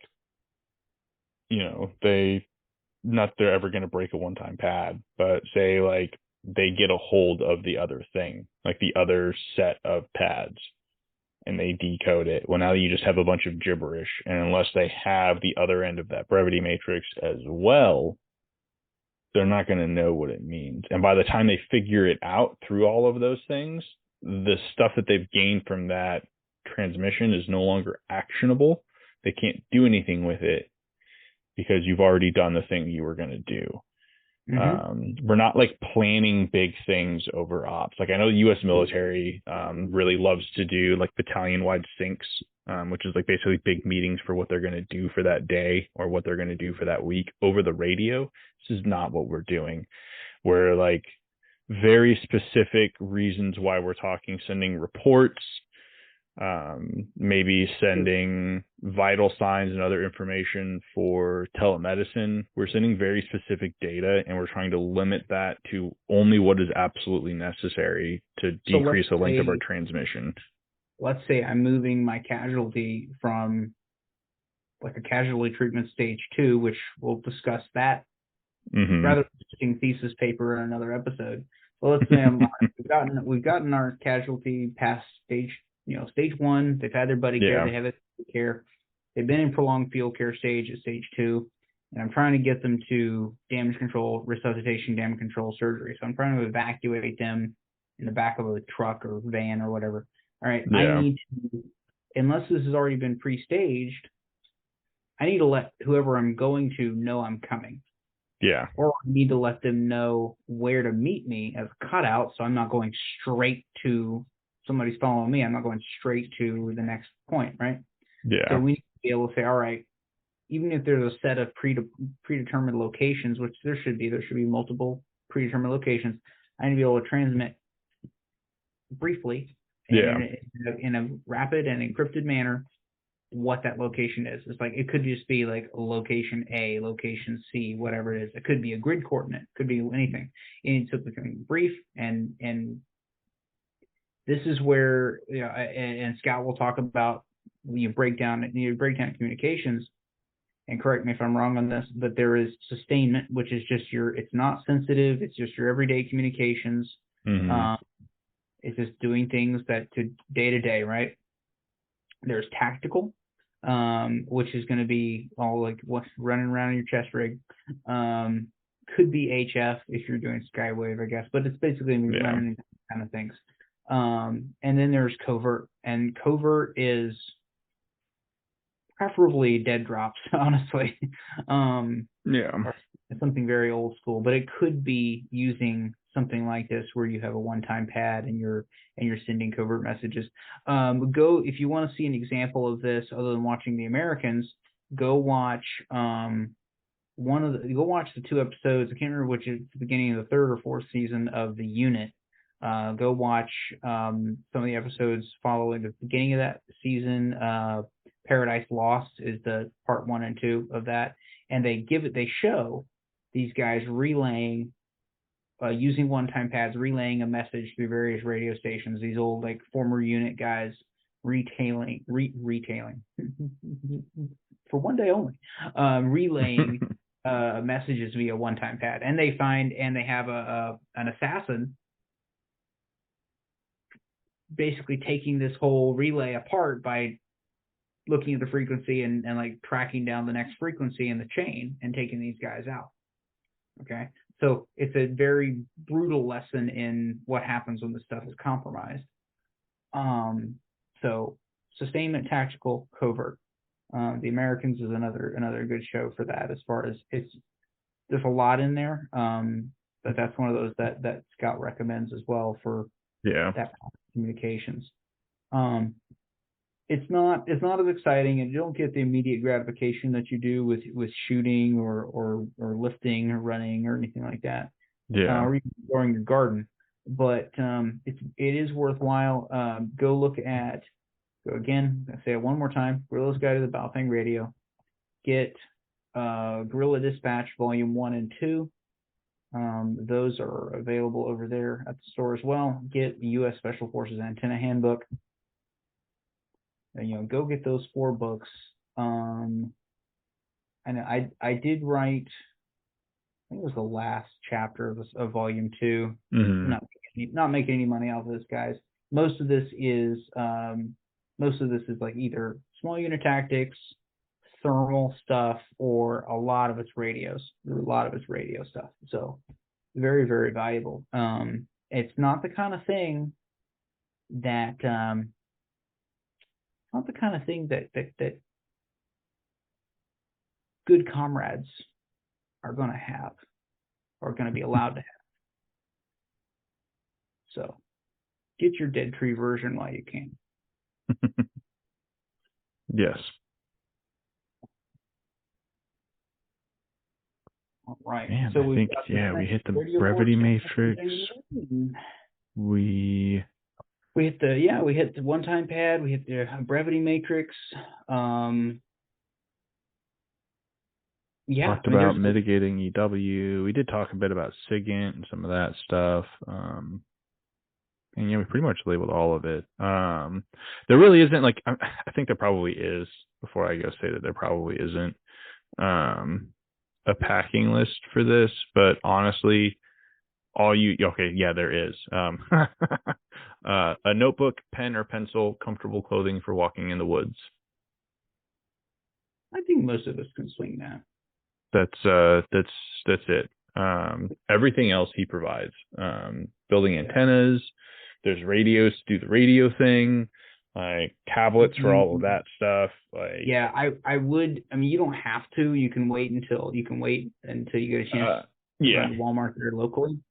But if you want to be a leg up, particularly if you're going to do the advanced RTO course, Go get you a Android tablet. Walmart has them, like an N brand. Go get you one of those. They were on sale a week or so ago with online. I think they were like $50 or something. Yeah. And a case for it just to protect it a little bit. And while you're there at the course, like, he'll set it up for you. He'll put these really cool apps, including the AND-FL message. Great opportunity to get that set up. Yeah. He does not sell them yet. Maybe he will at some point. I don't know. He's like, I mean, he's a wild man. Yeah.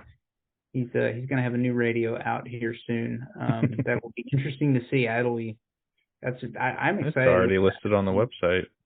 Oh, it is? I missed that. Yes, it sure is. I know he was talking about that coming up. We were just talking about this thing recently. Yeah. He got it up there. So basically, we're just talking about basically an HF all the way through UHF backpack radio, and what distinguish or a shack in the box, as it were. Basically, what that means is, like, my understanding is, you got the radio itself, you got a power source, and you've got an antenna tuner, just in case your antenna is not perfectly cut for that particular frequency, so you can use multiple frequencies. And all that's in the package. Now, there was a much heavier, ruggedized version of this radio. Still is available, by the way. TBR 119. Yeah. And it's come down in price too. Okay. And because it used to be like $3,000. Gotcha. Okay. So it's like, oh, there it is. It's already sold out. Well, that's just because he hasn't gotten them in yet. Oh, okay. That's just the listing. Okay. I was like, wait, what? Wow, so his software probably says sold out instead of out of stock. Gotcha. Okay. So he's just putting this up. I was like, damn.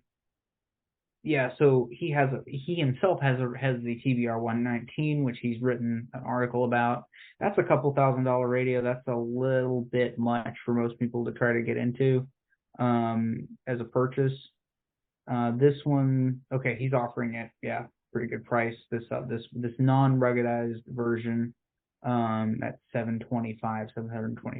So it's a little more expensive than the HF to UHF all mode radios that he had before. But the key here is you can put this thing in a backpack, and you can run the antennas right out the front of it. So basically, if you just put the antenna, think about it like being in a backpack with the programming, the buttons up, right, face up. And you got all your buttons right there, and you got an antenna going up out of it as well. So you could literally walk around with this thing in your ruck with an antenna going boing out the front, out the top. Sounds like required. And now you've got a radio that does all the things. It's got VHF, it's got UHF, it's also got HF. It's an interesting option, and it's like around 4 pounds instead of 10. Yeah. Okay, and it's not ruggedized. It's not that military radio that they're sending to Latin America. The Chinese are sending Latin America for, I'm sure, like no concern at all. But none. Again, I'm not planning on jumping out of an airplane or doing coming up out of a submarine with this thing. So I think it would work. So that's just that's all on the horizon there, guys. And I'm sure he'll talk about it. Next time he does his own. The only thing I would add to bring is like a 64 gig flash drive. Just to get some of the software, and there's some other stuff like digital stuff that you can get from him there.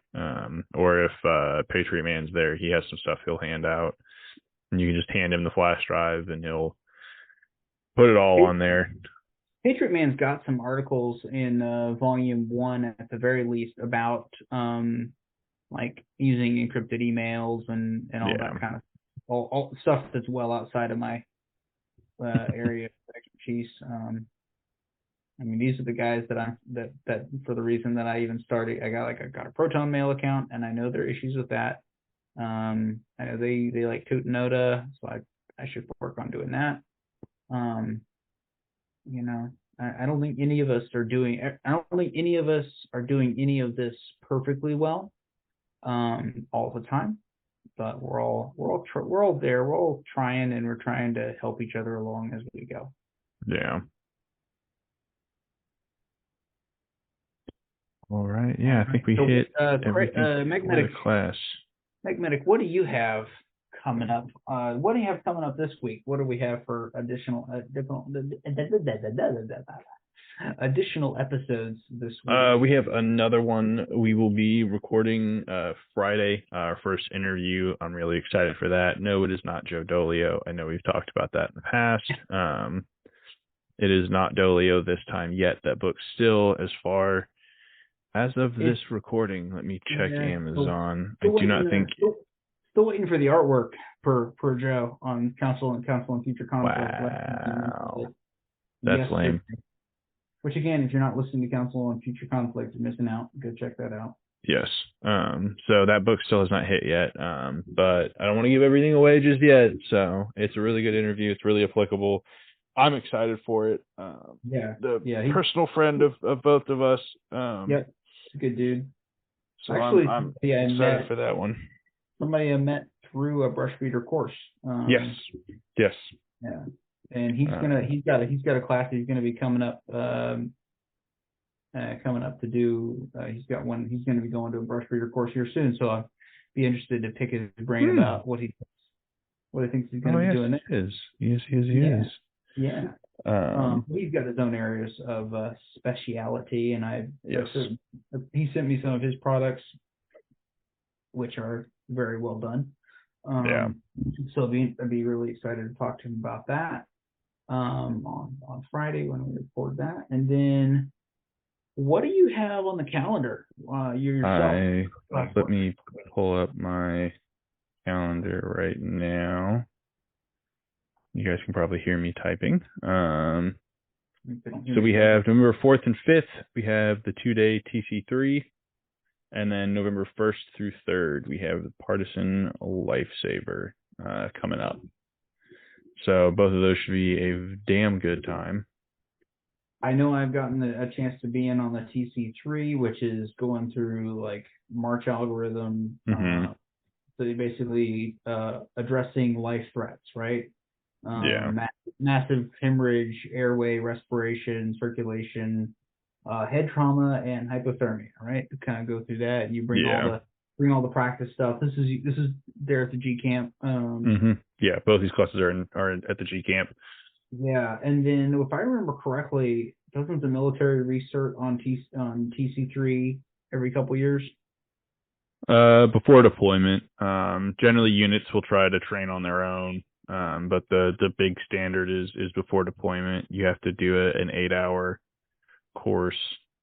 So my point being, it is a perishable skill. Yes, absolutely. I checked that box. I never have to do it again. CLS is a yearly recert, and that's an 8-hour class in and of itself just for the recert. Yeah, I'm just thinking it's like I've done TinySA with you before, and I've had some exposure before that. But it's just going to be one of those things that I'm going to be continuing to revisit and do over again, and just try to stay current on. And then I have not been. I don't think I'm going to make it down to this next TinySA, but it's not a check the box one and done. Okay. At all. And then you've got PLS, which I have not been to. Yeah. Tell me a little. I've got a general impression of it's like TinySA, but more applied in the woods, scared and alone. No, and I hate you. It's not advanced. It's just more in depth. It's just the next level of care, above like what everybody else knows. I think there was a time at which a wild bearded North Chechelinian would be, firing blanks in the background. Yeah, that's generally a part of it. Is there is some, and that's in the TC3 course. It's supposed to be anyway, when it's available. But no, it's a little bit more in depth, and we continue the algorithm past March into the EPAWS B part of the algorithm, and that is not prolonged field care. That is still part of TCCC. It's just like the next steps after March, if you have the time, which is eyes, pain, antibiotics, wounds, splinting, and burns. Sure. So it's another day. There is a little bit more classroom time on this one. Still all the same technical, and then there's a dummy. So you'll work on the dummy for that class. Yeah, I'm planning on coming down for that. That's in early December. Yeah. Yeah, somebody asked me if I was teaching that, and I was like, no. No. I'm just gonna show up dumb and happy and try to learn. When it comes to trauma stuff, like no. But on that subject, we've got something coming up in Friday. Oh my goodness. February, right? Yes, I 4? do not remember the exact week. I believe it's the 6th through the 11th. I think that sounds right. That sounds about right, but I'm not willing to commit on that at this point. But yeah, so we're combining Partisan Lifesaver and Guerrilla Clinic Foundation. So we will be doing the first of 2. Potentially, I wouldn't bank on there being 2 just yet, but as for now, the one being taught in 2024 will be in February, and it will be in conjunction with, so you get a week long of medicine, 3 days of Partisan Lifesaver, and that's the other thing, is that Guerrilla Clinic Foundation is being bumped up to a 3-day class. There is kind of some, not really extra stuff, but there was some stuff we didn't quite get to. We wanted to go a little bit more in depth on some certain things that we didn't quite get to as well on the Guerrilla Clinic Foundation. And this time I'll have the listing with Guerrilla spelled correctly. Something else from this latest episode of Guerrilla Medic podcast. Like, I really was hoping for more review of like a real like in-depth nitty-gritty AR on their clinician class, because I'm like, I'm excited that they're doing it. Like, it's I don't know if it's exactly the same class, but it's trying to answer a lot of the same need, right? And a lot of the market need. So if you get a chance to go over and listen to that episode or just that podcast in general, go do that. And he talks about kind of like not so much the nitty gritty of like what the class was, but just more the origins of why he got into that and offering that. Yeah. Little bit different emphasis. I think he tried to put people a little more stress than we were going for with GCF. Which is fine. That's a teaching style. That's fine. What I thought was really missing at the very least, I want to expand on with more time for GCF is just running more clinical scenarios, because getting the practice. That's the biggest thing. Getting reps, for sure. Yeah. And I also, like, one of the students last time was talking about, it'd be nice to have some actual handouts for like, okay, how do you organize this? So I'm looking at all kinds of like source documents and just trying to kind of weed through like what's relevant, what's not.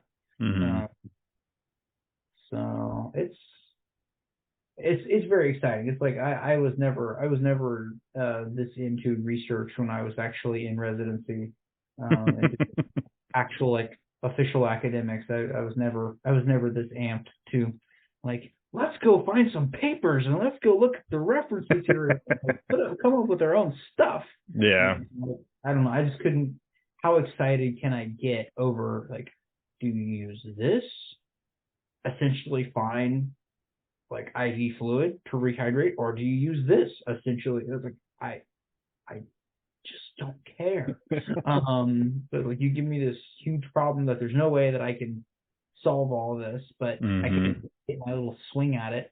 Like try to push the ball a little further down the field. Yeah. Worthy cause. Yeah. So that's cool. You got TinySA, you got PLS, and then so TinySA in November, PLS December, which hope to see you then. And then we've got in February GCF during the weekday running into. Yes. I did misspeak on that. I did have it backwards. It will be Guerrilla Clinic Foundation first, and then PLS over the weekend. Gotcha. On that one in February. I don't know that you misspoke. I just was like going over it. I do a like brief back as part of my learning style. And just to summarize. So cool. All right. And your episode with your ear definitely taught that I need to purchase more ear speculums or ear that too. But otoscopes. So like we need to go over that. It's like, man, it seems like a minor thing, but until you need one, and don't want to deal with urgent care. I've been reading through kind of off topic a little bit, but I've been reading through the two medical books that Scout offers on the Brushbeater store, and I'm not quite ready to say one way or another about them. I don't think there's a complete. I mean, they've got some really useful information in there, but it is definitely geared toward the military. Like a section on like how it affects your flight status and applying this to a K9. Okay. The bigger issue that I see with trying to make that application directly from those manuals to our context is they're also the common military, like the pill pack or the military formulary, which is a bit different than what you have to treat your fish. I mean, unless you're a provider and you can like order from, or you want to play in, overseas pharmacy land. But the easiest route is the treating your fish. So there's not a perfect overlap. I think there's still some interesting, substitutions. And there seems like there's a fair amount of material that's common to both. But like I said, I want to look at that some more. There was some interesting stuff in there and just to be specific, talking about the Ranger Medic Handbook and the Special Forces Medical Operations book. I'm not sure that, but the two medical field guides that he has. Because he's never really, I don't think he's ever really talked about those two very much, but I wanted to just take a look at them. And because I bought them and I was like, oh, I bought all his field manuals as they came out. They're good. They're well done. Good quality. I just was like, just looking through those recently. My main focus is getting this discussion of the thesis paper done. So we can talk about that. I'm really excited for that one. Raises a lot of interesting questions. All right.